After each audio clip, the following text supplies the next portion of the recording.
cold, primitive, emotionless savagery, by turning, like the landscape, soulless. And a man with strong desires, you say, might change? Without being aware of it, yes. He might turn savage, his instincts and desires turn animal.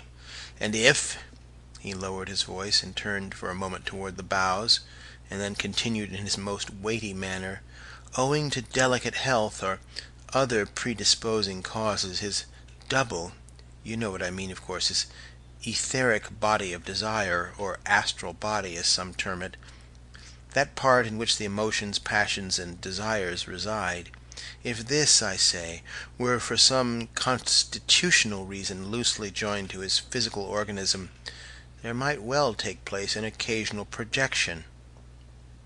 Sangree came aft with a sudden rush, his face aflame, but whether with wind or sun, or with what he had heard, I cannot say.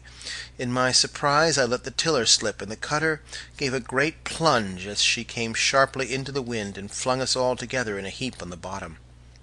Sangree said nothing, but while he scrambled up and made the jib-sheet fast, my companion found a moment to add to his unfinished sentence the words, too low for any ear but mine, entirely unknown to himself, however. We righted the boat and laughed, and then Sangree produced the map and explained exactly where we were. Far away on the horizon, across an open stretch of water, lay a blue cluster of islands, with our crescent-shaped home among them, and the safe anchorage of the lagoon. An hour with this wind would get us there comfortably, and while Dr. Silence and Sangree fell into conversation, I sat and pondered over the strange suggestions that had just been put into my mind concerning the double, and the possible form it might assume when dissociated temporarily from the physical body. The whole way home these two chatted, and John Silence was as gentle and sympathetic as a woman. I did not hear much of their talk, for the wind grew occasionally to the force of a hurricane, and the sails and tiller absorbed my attention. But I could see that Sangree was pleased and happy, and was pouring out intimate revelations to his companion in the way that most people did, when John Silence wished them to do so. But it was quite suddenly, while I sat all intent upon the wind and sails, that the true meaning of Sangree's remark about the animal flared up in me with its full import. For his admission that he knew it was in pain and starved was in reality nothing more or less than a revelation of his deeper self.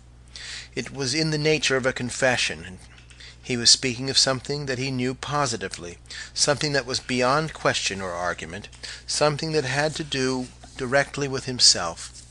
Poor starved beast, he had called it, in words that had come out of their own accord, and there had not been the slightest evidence of any desire to conceal or explain away.